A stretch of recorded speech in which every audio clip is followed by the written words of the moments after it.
Shalom, puji nama Tuhan, anak-anakku yang Pak Guru kasihi. Kita boleh bertemu lagi di saat hari ini. Bagaimana keadaan kalian? Pasti baik-baik saja. Puji Tuhan, supaya kita tidak mengulur-ngulur waktu, mari kita mulai dengan pembelajaran kita di saat hari ini. Namun sebelum kita belajar, mari kita terlebih dahulu mengawali dengan doa. Kita berdoa, Bapa di surga, kami mengucap syukur untuk hari yang Kau beri bagi kami, dan kami menyerahkan pertemuan kami ini ke dalam kuasa tangan. Biarlah Roh Kudus-Mu memberikan hikmat kepada kami semua, sehingga apa yang kami pelajari hari ini boleh tercapai dan kami semua boleh mengerti. Dalam nama Tuhan Yesus kami berdoa. Haleluya. Amin. Puji nama Tuhan. Anak-anak yang Pak Guru kasihi, hari ini kita akan belajar tentang gereja. Nah, seputar tentang gereja dan pokok pembahasan adalah kita akan melihat tentang pengertian gereja itu apa, lalu istilah-istilah gereja. Yang ketiga, kita akan melihat sifat-sifat dari gereja, dan yang keempat, kita akan melihat tentang hakikat daripada gereja. Jadi hari ini pembelajaran kita ada 4 pokok bahasan tentang pengertian, istilah, sifat-sifat, dan hakikat gereja. Mari kita mulai dari yang pertama, yaitu pengertian gereja. Gereja yang pertama itu menggunakan kata eklesia. Ya. Ini dipakai bahasa Yunani. Terdiri dari 2 kata, yaitu ek artinya keluar dan kaleo artinya memanggil. Jadi dipanggil keluar. Selain bahasa Yunani yang menjelaskan kata gereja yang menggunakan kata eklesia, ternyata dalam bahasa Portugis gereja itu dipakai kata igreja. Artinya persekutuan orang-orang yang telah dipanggil keluar dari kegelapan kepada terangnya atau terangnya Tuhan yang ajaib.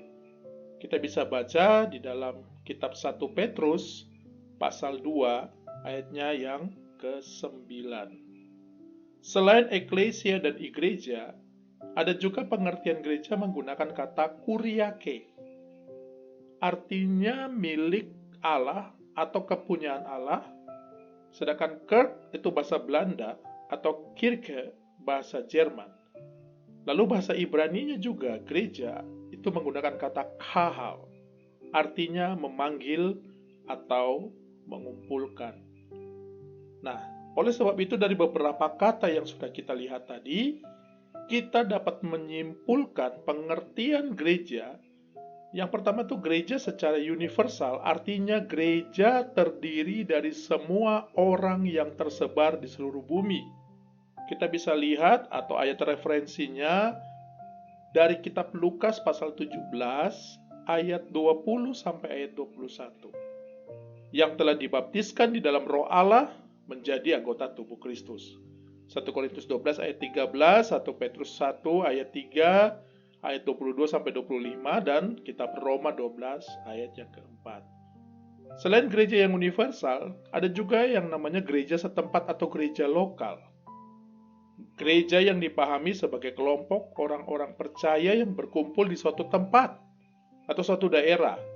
Misalnya jemaat di Yerusalem, jemaat di Efesus, jemaat di Galatia, di Korintus, Laodikia, itu terdapat di Kolose 4 ayat 16, dan juga di Tesalonika. Tapi di Indonesia juga ada, seperti gereja Tanah Batak, gereja di Minahasa, gereja di Timur, gereja di Maluku, di Papua, dan sebagainya. Ini lebih kepada gereja-gereja kedaerahan. Nah, kita bisa lihat contohnya seperti pada gambar.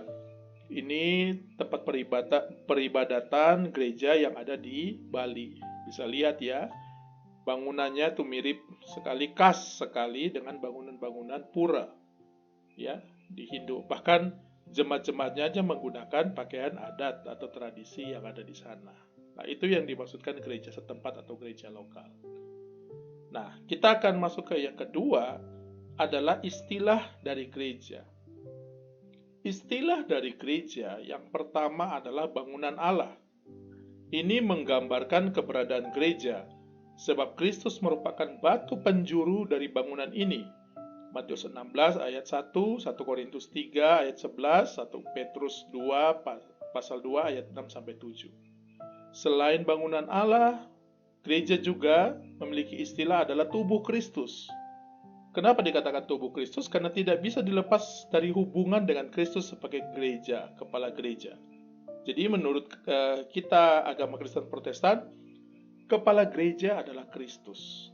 Firman Tuhan di dalam kitab Roma pasal 12 ayat 4, 1 Korintus pasal 12 ayat 12-17, Efesus 1 ayat 22-23. Jadi gereja adalah satu persekutuan, maka hidup harus solider, artinya hidup harus seperti keluarga.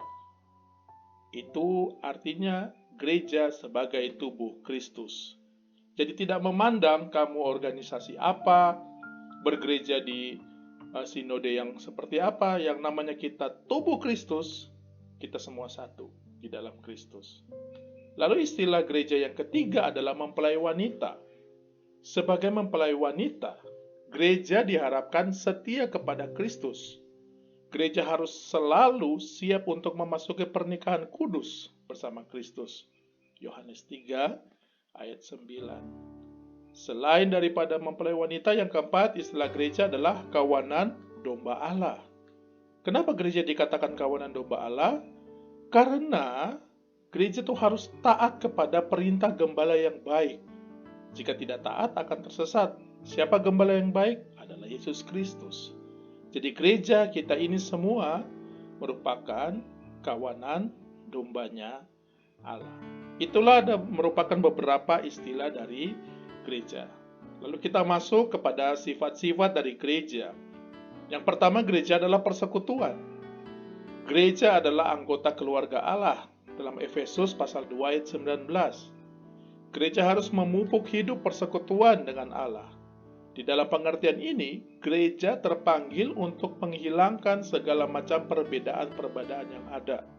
Jadi dalam gereja tidak boleh ada golongan, bangsa apa, suku, ya, atau kelompok-kelompok tertentu, tidak boleh. Kita semua adalah persekutuan, kita semua satu, sama di hadapan Tuhan. Tidak ada kelompok kaya dengan kaya, yang sederhana dengan sederhana, tidak ada. Kelompok orang-orang kulit putih dengan kulit putih, yang keriting dengan keriting, tidak boleh. Kita semua satu, sama di hadapan Tuhan. Apapun latar belakang kita semua sama di mata Tuhan. Jadi ketika kita beribadah, kita semua sama di hadapan Tuhan. Itu adalah gereja sebagai persekutuan. Sifat-sifat gereja, itu merupakan sifat gereja. Yang kedua, sifat gereja adalah persekutuan kemuridan. Artinya, gereja adalah persekutuan orang-orang yang secara pribadi dan sukarela mengingatkan dirinya dengan Yesus Kristus sebagai Tuhan dan Juru Selamatnya. Sukarela mempelajari ajarannya, ajaran Tuhan Yesus, serta mengamalkannya. Jadi, kita harus dimuridkan, kita harus selalu belajar. Bukan di sekolah, tapi kita juga harus belajar di rumah, belajar firman Tuhan, belajar Alkitab. Karena firman Tuhan berkata di dalam kitab Mazmur, firman-Mu adalah pelita bagi kakiku dan terang pada jalanku. Firman Tuhan yang akan menuntun kita, mengajarkan kita, mendidik kita. Ya, jadi gereja merupakan persekutuan kemuridan. Artinya setiap kita harus dimuridkan menjadi muridnya Kristus. Nah, sifat gereja yang ketiga adalah kudus. Kudus dari bahasa Ibrani adalah kadoshi. Artinya terpisahkan, dikhususkan, disendirikan untuk Allah. Karena gereja adalah kudus, maka kekudusan gereja ditentukan juga oleh kesetiaan gereja untuk hidup berpegang kepada perintah-perintah Tuhan. Kitab Ulangan 28 ayat 9, Imamat 20 ayat 7, dan Matius 5 ayat 48 menjelaskan di situ. Nah, ini merupakan bagian daripada sifat-sifat gereja. Nah, kita melihat yang berikutnya adalah hakikat dari gereja. Nah, hakikat dari gereja ini memiliki ada 3 tugas panggilan gereja. Yang pertama adalah koinonia, yang kedua diakonia, yang ketiga adalah marturia.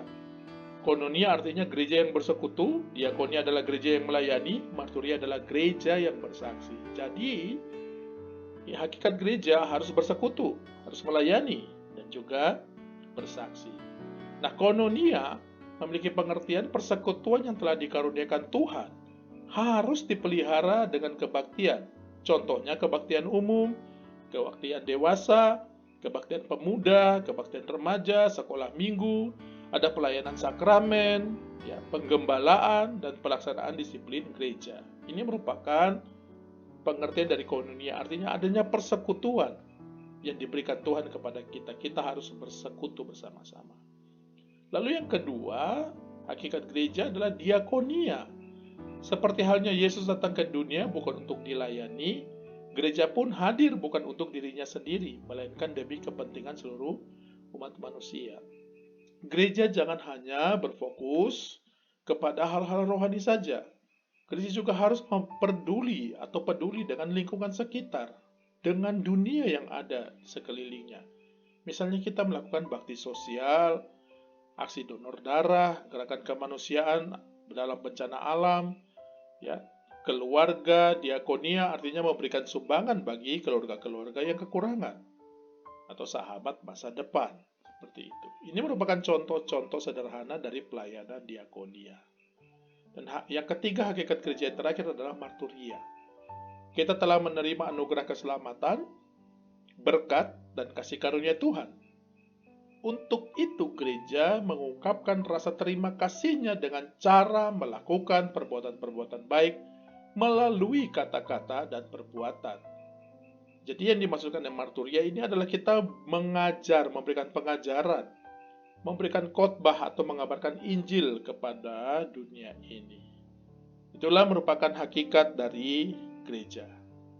Nah, anak-anak yang dikasihi oleh Tuhan Yesus Kristus, itu merupakan pengertian, sifat, dan hakikat daripada gereja yang sudah kita pelajari.